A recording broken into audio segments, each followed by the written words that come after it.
Hi, I'm going to be reading you a little manifesto, but preceding that, I'll just give you a real short introduction.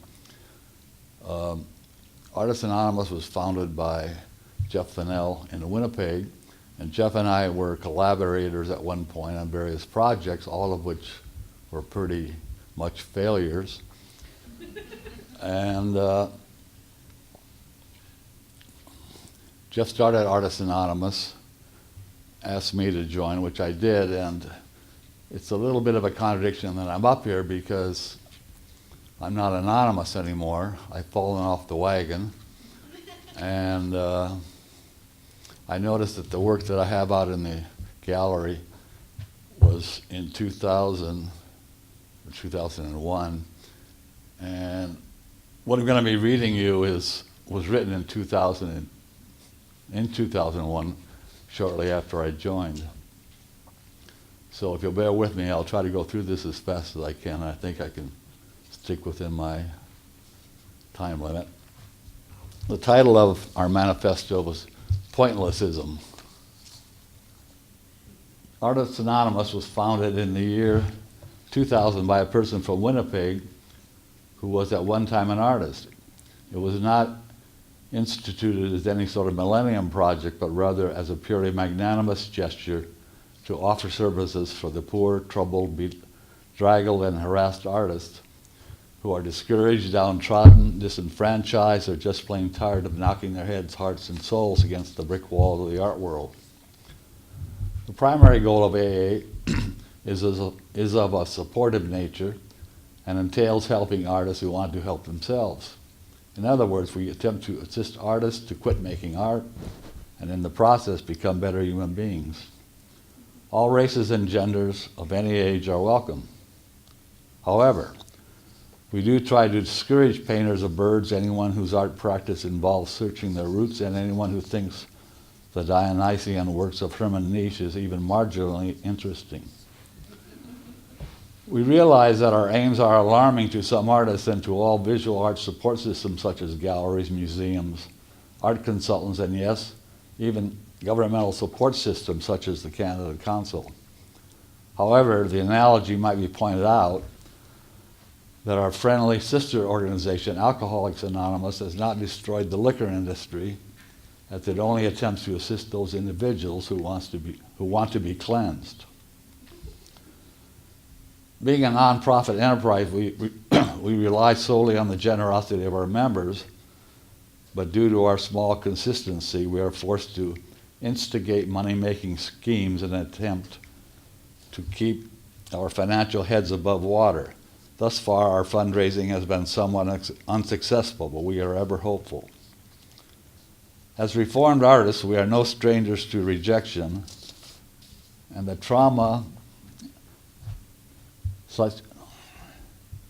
of such repudiation, but we are continually brainstorming in the hopes of hitting a mother lode of understanding and, more importantly, generosity.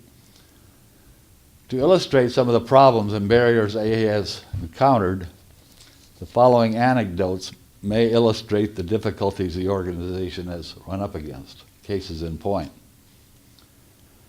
We have tried to raise funds vis-a-vis the art commission route.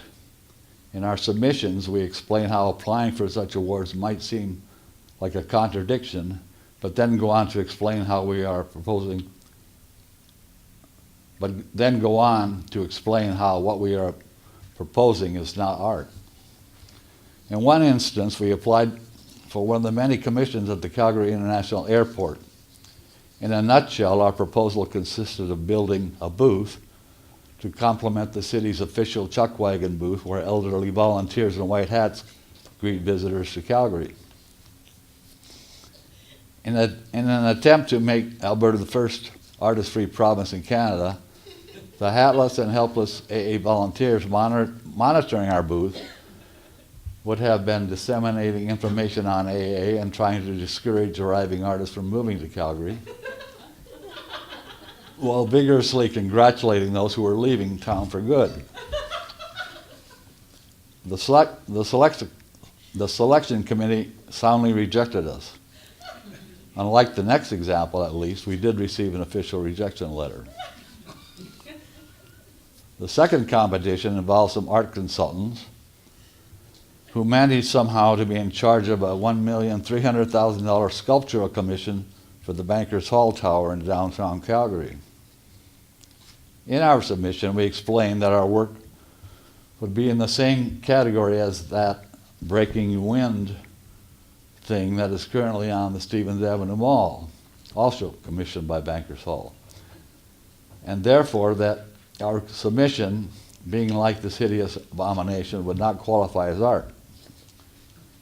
Rather than boring you with the details of what we thought was an excellent proposal, suffice to say that we have on good information that our proposal was the only one not submitted to the jury, which, by the way, consisted of no artists, something we were pleased with and wholeheartedly agreed with.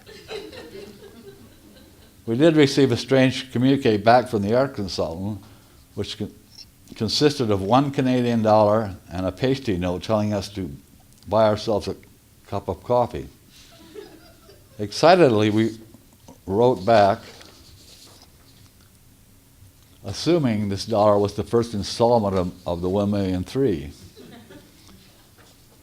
We told them that we looked forward to working with them on the project that we thought we had won. We were very elated, but at the same time felt sorry for the losers and requested the consultants to offer our condolences. AA also submitted a proposal in hopes of being included in the 2002 Alberta Biennale of Contemporary Art. Our proposed work was similar both materially and conceptually to our unwelcome wagon and booth proposed for the Calgary airport. The only difference in this proposal was that the booth would be installed at the Edmonton Art Gallery and the Nickel Art Museum, where the Biennale was being held. And instead of AA volunteers manning the booth, we expected the curators to be the ones doing that. They also rejected us.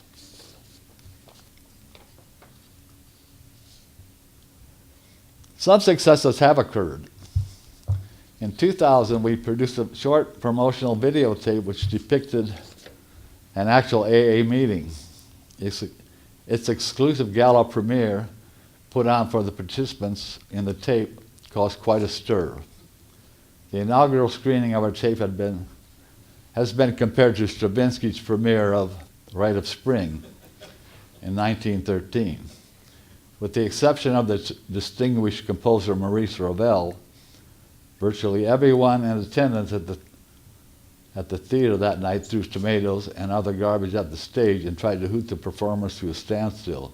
In contrast, Ravel was shouting at the top of his lungs, "Genius, genius." At AA's premiere at the Banff Center, the awake participants who appeared in the tape all hated it. We thought this was because their faces were shown. But then when the influential Mexican critic and curator, Cuauhtémoc Medina, our Ravel, who happened to be in attendance, stood up and loudly declared the tape a masterpiece. The aforementioned participants, including the slumbering ones who bolted awake when Medina made his statement, got even angrier. This time their spleen was vented on us because we did not give them a credit at the end of the tape. We were somewhat bewildered, but didn't hold their anger against them, because oftentimes AA members fall off the wagon and revert back to their art career attitudes. We simply explained to them that we fully understood that they would still continue their struggle to rid the art monkey from their back. After the screening, Medina approached our president and encouraged him to take AA's message to Mexico. We were considering applying to Canadian External Affairs for assistance to travel to Mexico to spend money that they would give us to buy Mexican art.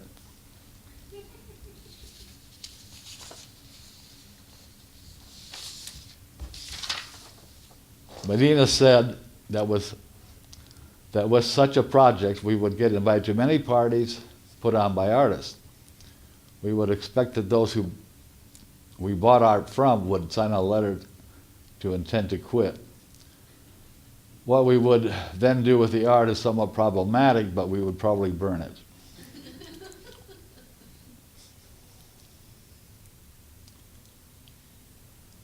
We are neither crybabies nor Pollyannas. Rather, we are realists and accept our rejections because as reformed artists ourselves, we are accustomed to such treatment. We continue the good work of trying to help those who want to kick the art habit. We know full well how hard this terrible addiction is to eradicate, and we are fully cognizant that there's no such thing as ex-artists, only reformed ones. We do have an effective 12-step program, but unlike Alcoholics Anonymous, we are currently non-denominational. However, at such time that some church does offer financial assistance, we would have to reevaluate our strategy. For that matter, it doesn't even have to be a church. We are fully prepared to accept remuneration from anyone or any organization that cares to subsidize us. Just think about a world without practicing artists. Try to imagine, if you can, the feeling of contentment that would prevail. Imagine the absence of rejection, frustration, and all that useless inventory. Such a world would be beautiful. Such a world would be a beautiful garden of delights without the weeds of creation that have always attempted to strangle the beautiful flowers we call non-artists. Come join us in our stroll through the pastoral and bucolic garden of abstinence. Don't make a bad impression. Quit. Thank you.